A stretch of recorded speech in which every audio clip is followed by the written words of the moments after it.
We're talking innovation next.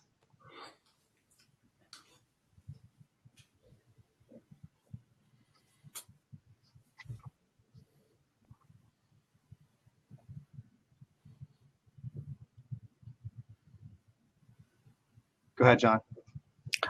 Hello and welcome to Bedley and Bros. Today we're talking with Tony Wagner.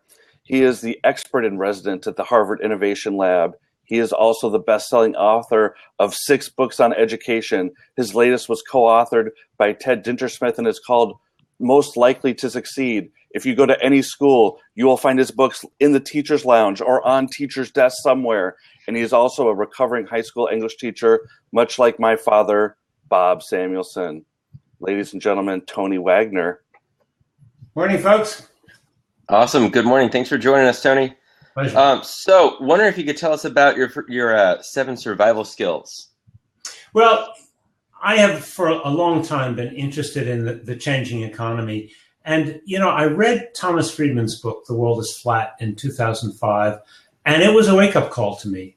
I suddenly realized that the economy and the world was evolving at an extraordinary rate, while we in schools were not. We were teaching in ways and teaching the same stuff that we had for, many decades. So I started interviewing a wide variety of executives from all kinds of companies, literally Apple to Unilever to the U.S.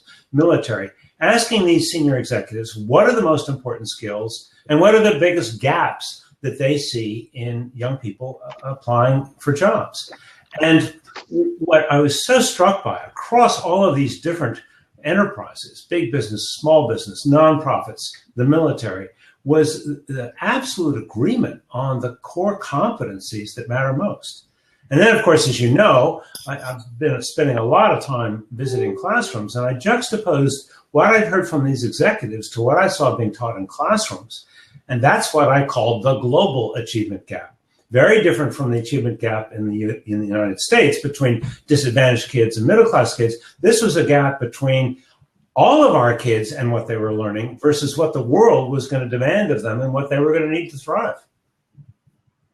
That's fantastic. So tell us a little bit more about Most Likely to Succeed. Our school actually hosted a showing that, and it seems like what you were just setting up with that leads right into what a particularly high-tech high is doing these days. Yeah. Well, it's not just high-tech high. It's more than 500 schools associated with a deeper learning initiative that is supported by the Hewlett Foundation and others.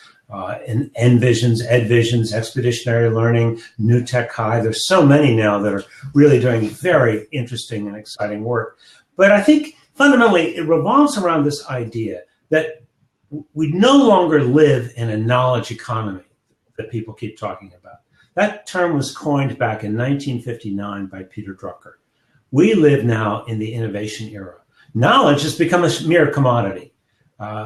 Growing exponentially, changing constantly on every internet-connected device, and largely controlled by computers. Computers collect, analyze, and disseminate all this knowledge for free. It's like air. It's like water. So there's no longer a competitive advantage in knowing more than the person next to you. The world doesn't care how much you know. What the world cares about is what you can do with what you know, which is a brand new and completely different problem.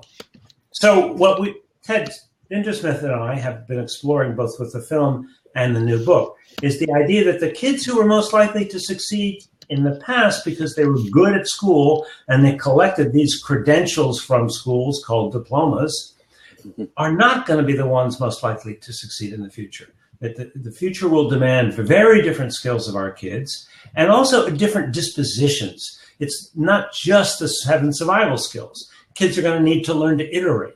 To learn through trial and error. They're going to need to learn to take risks. And so it's an entirely different set of habits and dispositions that we need to develop in addition to the skills. So what I'm really fond of saying is that, look, it's not skills versus content. Knowledge matters. Academic content matters. But that's the easy part. Skills matter more than academic content. And motivation, intrinsic motivation, matters most. Because if you are intrinsically motivated, you will continuously acquire both the new skills and the new content knowledge you will need to succeed in the innovation era. And so what Ted and I have tried to do is juxtapose the high school and college curriculum of the past with what the sort of curriculum frameworks that we think are needed for the future. So, Tony, that's I mean, your vision and that the way you're going about it is really impressive. But one of the things that I see is this massive culture in public education, especially in the United States, that is still holding on to the old way. And that's not just, I'm not even just talking about the system itself. I'm talking about parents and families who grew up in a different system and it worked for them. Why wouldn't it work for my kids? And so how do we shift that culture and that thought that, you know, education's been that way and it's going to be this way, and it worked for me and it should work for them, kind of an attitude or belief? Yeah. Well, as you know, that's very prevalent for a simple reason. We teachers, for the most part, teach in the ways that we have been taught. We parents want schools to look like the ones we want to or wished we'd gone to. So the challenge here is to give people a different vision and a different understanding of a changing world. You begin to change behaviors by helping people understand a changing world. You know, we're living in the midst of this change. It's very hard for many of us to see how profound these shifts are. Reading books can do that, can help us. That's what Thomas Friedman's books have done that for me. And that's why I think a lot of people start with faculty and parent reading and discussion groups around books like mine and others. That's why we've also made this film called Most Likely to Succeed. You know, films help you to see it, to smell it, to touch it, to taste it. This is a film that any community can now show for a nominal licensing fee. If you go to mostlikelytosucceed.org, you can sign up for more information and learn how you can sponsor a community showing. And what we're really encouraging is not just a showing of the film, but a real conversation about how the world has changed and what should be the education priorities for our kids going forward. Once we have a critical mass of adults who understand this changing world, then I think the next thing is to incent teachers to engage in what I call educational R&D, to do the research, to look at the deeper learning schools, to join EdLeader21. EdLeader21.com is a consortium of school districts trying to teach 21st century skills. But also individual schools and districts need to set aside a portion of their professional development funds and call them innovation funds and invite teams of teachers to apply, to get support to create interdisciplinary courses, to have all of their students establish digital portfolios, to work together to create these new practices. You know, part of the problem of why we have so little innovation in education, I think, is the culture of isolation. You know, we teachers work alone all day, every day. And what I've learned is that isolation is the enemy of improvement. Isolation is the enemy of innovation. Innovation is a team sport. So one of the profound culture shifts we're going to have to make in education is encouraging teams of teachers to take responsible risks. You know, there's going to have to be a process of iteration where we're continually developing and getting better at 1.0 and 2.0 and 3.0 forms of education for the 21st century. And teams iterate more quickly and will take more responsible risks more frequently than will individuals. So from my point of view, it begins with adult learning and it moves on to this process of R&D, educational R&D and iteration. Hey, Tony, how do you have a teacher deal with peer pressure from peers to not innovate, and when you do innovate, you kind of get pushed back or isolated yourself? Yeah, there's several things I think, because I've been in that spot many, many times. In fact, as some of you may know, in the book Creating Innovators, I wrote a letter to young innovators, and it was really the letter I wished I'd gotten when I was 20. Or 21 or 2, just starting teaching, or even sooner, trying to offer advice. And some of the advice I offered was, first of all, find at least 1 or 2 other people in your school with whom you can partner, who can be a critical friend, whom you invite into your classes to give feedback, and whose classes you visit. Maybe you read some things together. If you get a large enough group, 4 or 5 or 6, I did this once in an independent school, we would have a monthly potluck and we would read articles and discuss together. So the point is this twofold here. One is being an innovator, you are challenged to really have a rationale for what you're doing. So we who want to have different practices in our classroom have to have probably read more and be better informed than our peers. We have to be able to cite the research. Our innovations need to be evidence-based and not just from the hip. Secondly, we need to find partners. We need to find a team as much as we can do it given the amount of time we have. I think those two things are really critical. And then lastly, to the extent that we're able, we need to go visit other schools where this is happening so we know we're not crazy. Here's a whole school where everybody's doing this. Places like High Tech High, New Tech High, Envisions, Edvisions, Expeditionary Learning, Asia Society. There are many, many out there. There are 10 networks of schools that are doing this very intentional innovation in an extraordinary way.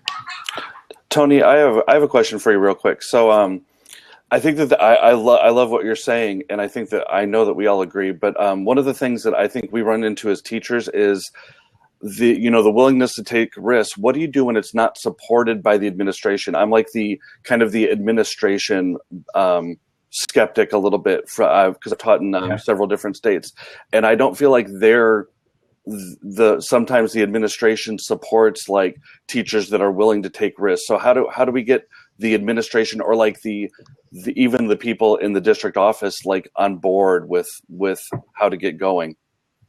Well, again, I think one of the challenges is for district leaders to become better educated themselves. And so I think you keep encouraging them to, show them an article, show them a book, talk about a conference you want to attend, invite them to come with you. Try as much as you can to engage them in a dialogue. But having said that, I think if you feel you're really on solid ground with what you're doing, don't ask permission, only forgiveness. No, I never do. Exactly. I never do. And if your kids will let you know if what you're doing works and makes sense. And that's a very important validation. So what's the next step after that? Because our admin team here at Hillbrook is on board. We're thrilled. We hosted Most Likely to Succeed. What's the step after that? Well, then I think you need to set priorities and establish a few clear things you want to accomplish as a school in a given year. And the first, I think, is to establish a culture of trust and respect. There is no innovation without collaboration, and there is no collaboration without trust and respect. So one of the challenges, I think, is to establish norms. There are behaviors that encourage trust and respect, and there are behaviors like parking lot conversations that undermine trust and respect. Once you've done that, then I think you establish kind of school-wide priorities for improvement. Let me just cite a couple. We say we teach critical thinking, but in most places that's a buzzword. We've not collectively sat down as a department or as a school and defined what is critical thinking, what does it look like in classrooms, what is evidence of more versus less critical thinking in student work. If I were to walk into a classroom, what kind of evidence would I look for? And that kind of conversation is about our learning how to take learning deeper. And then you can't really assess critical thinking without involving communication skills, oral and written communication. The only way you really know there's critical thinking going on is through the quality of students' oral and written work. So those two priorities, I think, come first and go hand in hand. And beyond that, what I'd like to see are teams of teachers creating interdisciplinary courses or interdisciplinary modules within their courses. Ideally, I think if teachers are ready to do this, they also allow for what is called Google time within their classes. If you work in Google, you have permission to play on company time a day a week. You work on any project of your choice, and Google has found that to be an extraordinary engine of innovation. Why? Because it builds intrinsic motivation. It builds curiosity, it builds interest, and it creates excitement. So one of my challenges to every teacher is create some Google time in your classroom. Now, it's not free time. You explain to students, this is your chance to explore a question that interests you, to develop a skill that interests you. So, I've had these amazing emails from teachers who've done this. I got an email from a 5th grade teacher in Rhode Island who said, I decided to no longer give academic assignments on weekends. Instead, I explained to students what Google time was. I asked them to, or told them I was going to ask them to report back on Monday what they did. She was stunned at the level of sheer excitement. One girl who was of Asian descent knew nothing about China and the history of the country from which she came. She spent the whole weekend researching it. Another student wanted to learn to cook and cooked half a dozen recipes over the course of the weekend. Another wanted to learn to play a musical instrument and spend the whole weekend looking at YouTube videos in order to learn how to start. So it was transformative, she found, for her students. Then it was transformative for teachers, too. I got an email from a high school English teacher who created Google Time. And he said, it's forced me to look at my students in a different way. He said, because all of the good students sitting in the front rows, once I turned time over to them on a Friday afternoon, had no idea what to do. They just kind of stood there or sat there and stared. Whereas the kids in the back, who were often so disengaged, came alive with all kinds of ideas for projects they wanted to work on. He said it just completely changed the way he looked at his students. So these are some of the things that I think we can do. They're cheap, they're quick. It's not a revolution. We can still continue to teach much of the curriculum that we're required or assigned to teach, but do it in a different way and with a different spirit. I love that. Hey Tony, we're gonna shift on you here. Okay. Am I getting a lot of echo? Yes. Yes. Okay, I'm gonna pause. All right, Tony, this is the part where we shift and do a little bit of fun trivia. So, I'm nervous. I'm very nervous. I get very tense for tests. This is going to be a tough multiple choicer too. So you've created a list of 7 survival skills needed for students to succeed in their career jungle of the future. But can you answer these 3 questions about surviving in the real jungle? This is a game we'll be calling Doctor versus Wild. Dun, dun, dun. Hey, I was going to ask you, Scott, did you make sure that this is only 2% of the show, just like the new mandate from Barack Obama? Yes, this is only 2% of the show, John. Thank you for checking in on that. But it's still very, very high stakes. It is. I don't care if it's 1%, it's the future of my career and my job. I'm screwed. Bill, why don't you tell Dr. Wagner who he's going to be competing for? Yeah, so Tony, you're going to be competing for Vin Gendry, a Hillbrook teacher. He teaches history. If you're able to answer 2 out of 3 questions correctly, it's only 67%. Vin is going to be awarded a free download of the album by the ridiculously popular edgy band Rockin' the Standards. So, Dun, dun, dun. Without further ado, question number 1. What should you do to lower stress and keep a clear head in a survival situation? John. Oh, nice. Letter A, realize where you are and don't build up hope you'll be rescued. B, talk to a volleyball named Wilson. Or C, keep a timeline so you can always know how long you've been away. Could you repeat the answers, please? And the question. Sure. I need a little more time. Okay, go ahead, Bill. All right. What should you do? No Googling, though.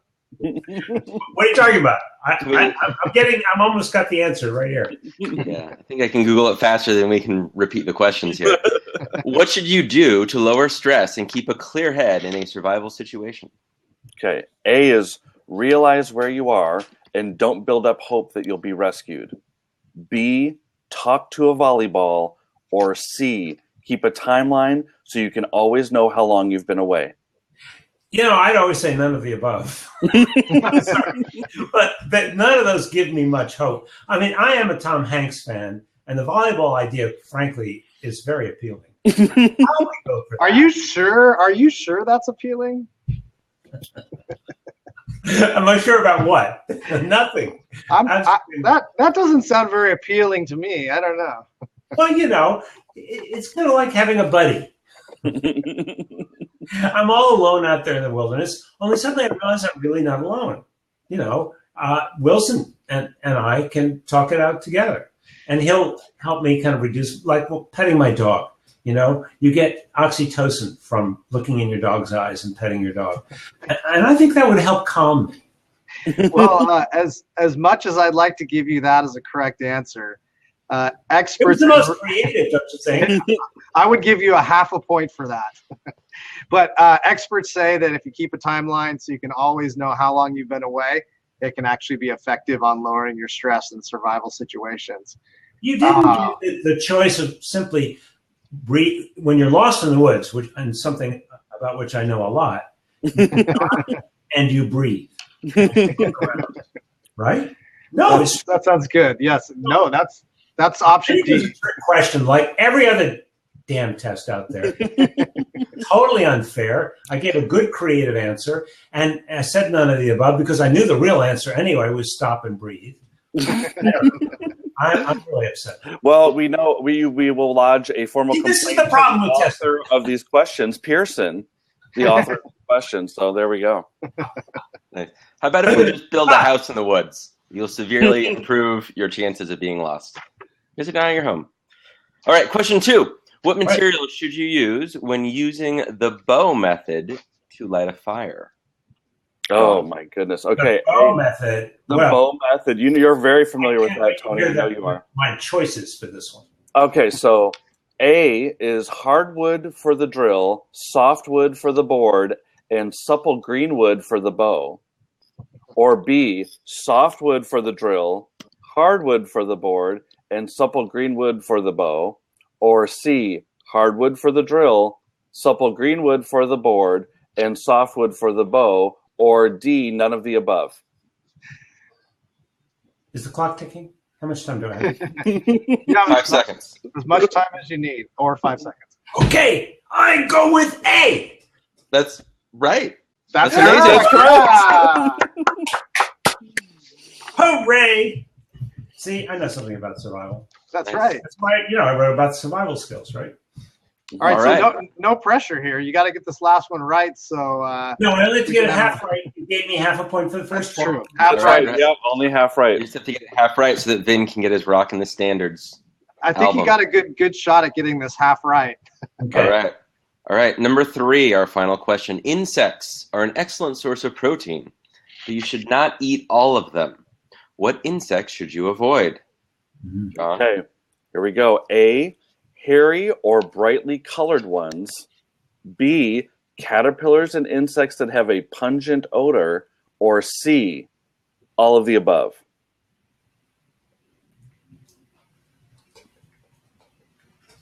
What do you avoid? I think C. Yes! Oh my gosh! Yes. All right. Oh, that's amazing. Tony, you just got 2.5 out of 3 correct, and that is good enough for a winner. Yeah. Oh, Congratulations. my gosh, Vin. You've won nothing. But Vin has won a free download of the album Rockin' the Standards, an educational rock and roll music album for students grades 2 through 6. So congratulations to Vin, and sort of congratulations to you. Hey, Tony, could you tell our audience where to connect with you and learn more about what you're up to? Well, my website is really simple, TonyWagner.com. My Twitter handle is Dr. Tony Wagner. Why did I choose Dr.? Because plain old Tony Wagner was taken. I had no choice. So those are the best ways to get in touch with me, and I look forward to staying in the conversation with you guys. It's been fun. Fantastic. Thank you. Yeah, thanks. Yeah, it's really been great having you, and it's if you haven't noticed, those of you that are regular listeners, Tim is not with us this morning. We wish he was, and we're really thankful and to have John Samuelson and Bill Selak here to join us for today's podcast. Do you guys have any ways people can connect with you too? Yeah, so you can connect with me on Instagram, on the Twitters, my website. It's all just Bill Selak. That's so awesome. I see mine. And you can so Bill Selak wasn't taken, huh? Bill Selak was not taken. Although Rushton Hurley, his on Instagram is Rushton was taken. That's his username. Nice. I do like that one. And you can connect on the Twitters. I am John Samuelson without the H, Jon Samuelson, Samuel, and then son. And then, as always, thanks for watching, Mom and Dad, and thanks for listening, Tim. Great, guys. Enjoyed it. Thanks, Tony. It was very nice.